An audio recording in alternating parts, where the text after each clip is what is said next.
पूरी दुनिया डूबने वाली है। अंटार्कटिका से बुरी खबर, साइंसदानों की संगीन वार्निंग।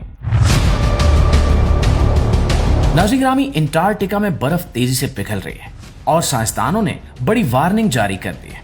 साइंटिस्ट कह रहे हैं कि अगर यही रफ्तार जारी रही तो आने वाले वर्षों में पूरी दुनिया को तबाहकुन सैलाबों का सामना करना पड़ सकता है। एक नई तहकीक में हैरानकुन इंकिशाफ हुआ कि गुज़श्ता 30 साल के दौरान अंटार्कटिका में बर्फ की बहुत बड़ी मिकदार पिघल चुकी है। ये सूरत हाल सिर्फ एक इलाके का मसला नहीं है, बल्कि पूरी जमीन के लिए खतरे की घंटी बन चुकी है, क्योंकि अंटार्कटिका की बर्फ दरअसल दुनिया के समंदरों को काबू में रखने का एक कुदरती निजाम है, और जब यही निजाम कमजोर होने लगे तो इसके असरात पूरी दुनिया पर पड़ता है। ये तहकीक अमेरिका की यूनिवर्सिटी ऑफ कैलिफोर्निया के साइंसदानों ने की है। इन्होंने सैटेलाइट तस्वीर का सहारा लिया और 30 साल के डाटा का तफसीली जायजा लिया। इस तहकीक के नतीजे में एक चौंका देने वाली हकीकत सामने आई।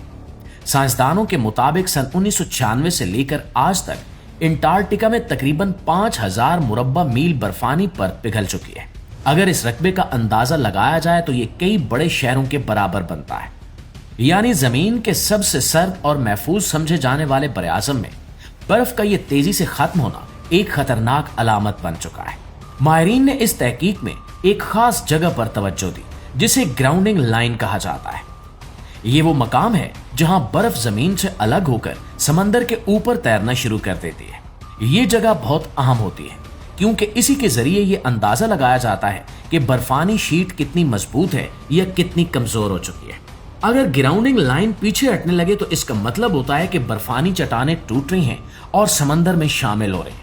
तहकीक में एक तरफ कुछ उम्मीद की खबर भी दी गई है कि अंटार्कटिका के तकरीबन 77% साहली हिस्सों में अभी तक ग्राउंडिंग लाइन अपनी जगह बरकरार है, यानी इन इलाकों में बर्फ अभी भी मजबूत खड़ी है।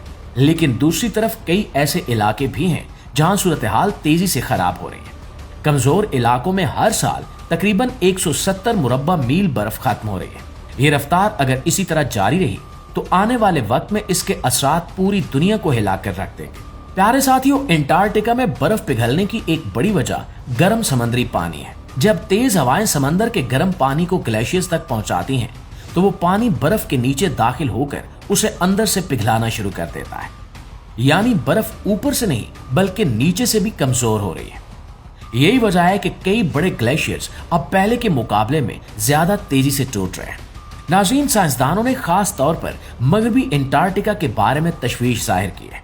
उस इलाके में गर्म पानी मुसलसल बर्फ के नीचे बह रहा है और इसे आहिस्ता आहिस्ता खत्म कर रहा है। यानी यहाँ कई ग्लेशियर्स पीछे हट रहे हैं, जबकि अंटार्कटिका के जजीरा नुमा हिस्से में भी बर्फ के पीछे हटने का सिलसिला जारी है। लेकिन वहाँ इसकी असल वजह अभी पूरी तरह समझ नहीं आ सकी।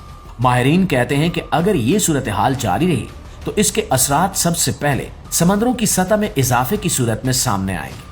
जब इतनी बड़ी मिकदार में बर्फ पिघलकर समंदर में शामिल होती है तो पानी की सतह आहिस्ता आहिस्ता बुलंद होने लगती है। इसका मतलब यह है कि दुनिया के साहिली शहर सबसे पहले बड़े खतरे में आएंगे।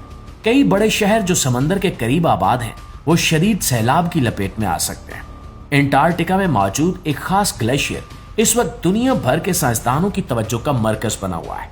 इस ग्लेशियर को थ्वाइट्स ग्लेशियर कहा जाता है और इसे डूम्सडे ग्लेशियर यानी कयामत का ग्लेशियर भी कहा जाता है। इस नाम की वजह यह है कि अगर ये ग्लेशियर मुकम्मल तौर पर टूट गया तो पूरी दुनिया में भयानक तबाही होगी। साइंसदानों के मुताबिक इस खतरे को अभी भी कम किया जा सकता है अगर दुनिया फौरी इक़दामात करे तो। लेकिन अगर हालात को नजरअंदाज किया गया तो आने वाले बरसों में तबाहकुन सैलाब दुनिया के कई हिस्सों को अपनी लपेट में ले सकते हैं। इस हवाले से आप क्या कहना चाहेंगे? कमेंट में हमें जरूर बताइए। वीडियो अच्छी लगी है, मालूमात में इजाफे का बायस बनी है, तो हमारी इस कोशिश को एक लाइक और एक शेयर जरूर दीजिएगा। इंशाल्लाह आपसे मुलाकात होती है अगली वीडियो में। तब तक अपना ढेर सारा ख्याल रखिए। अल्लाह निगहबान।